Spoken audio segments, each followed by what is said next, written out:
everybody you see who is walking victoriously and gloriously in purpose, there are weapons in their quiver. They are not doing it by luck. They are not doing it by chance. A man of God once told us, he said, if you remove him from here to an entirely new location and he leaves everything he's doing, he said, give him few months, he will replicate it. So this is not an apprentice. What is happening here, there are systems powering it. And those who understand purpose, they know how to maximize these systems so that purpose is on the cruise mode. And so this evening, we are going to look at the requirements for fulfilling purpose. And like I mentioned on Sunday, there are two dimensions to the requirements. There are intrinsic requirements, which are internal requirements, and there are extrinsic requirements, which are external requirements. You must understand all of them, develop them, maximize them to fulfill purpose. Some of you listening to me now, you have had visions where stadiums are packed, you are preaching. But it has remained in the dream world. So you have isolated purpose. You know it, but you are not living in it. Some of you listening to me, you have seen yourself sit in a position of authority in government. And you are enacting policies that advance God's kingdom, advance God's agenda. But as we are speaking, you are looking for a job. Some of you listening to me here, you have seen yourself sit on tables with global economic giants, dictating the economic shape and texture of territories, of nations. But as we talk now, if you eat twice a day, that day is a miracle. What is wrong? I will show you. You don't enter your purpose by luck. It is not a gift. To enter your purpose, there are structures that must be built. The Bible says, when the Lord shall build up Zion, it's only then he will appear in his glory. So if you don't build these structures, you will never enter purpose. And there are some of them that God bring your way. If you don't know how to maximize them, you will never enter purpose. And so because of our time, I will only list them, mention a few things, and allow you to go and study.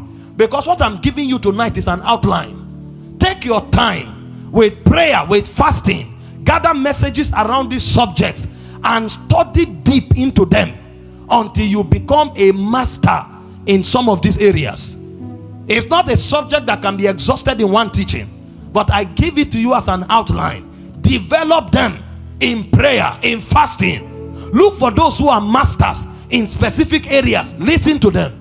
Some of the things I'll mention to you here, there are ministers of God and there are Christians in different spheres of human endeavor that are experts in the subject. Go, listen to what they have to say, form notes, take instructions, practice them. If you will fulfill purpose, you will need these installations. So let's begin quickly with the intrinsic qualities.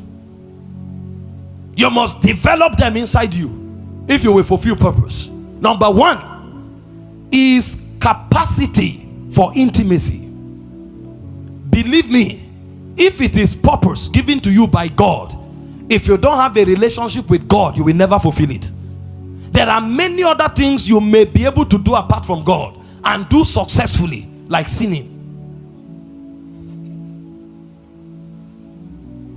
You can do it successfully apart from God.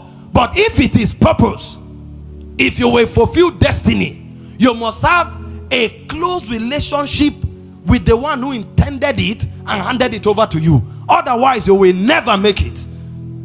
You read the Bible, you find it littered that it takes deep communion with God to be able to access the secrets and the empowerments for destiny.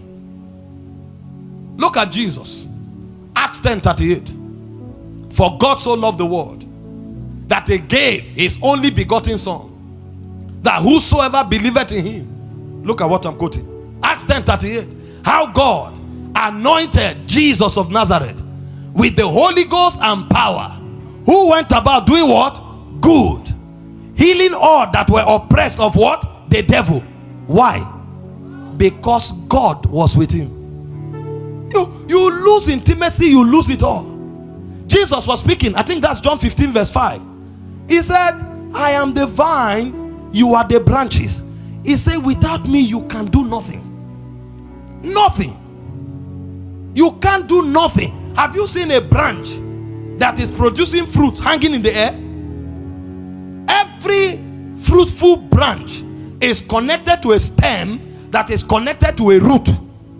No branch produces fruit hanging. Now the branch has the capacity to produce fruits if and only if it is connected to the stem. Disconnect the branch, you will see the helplessness of the branch.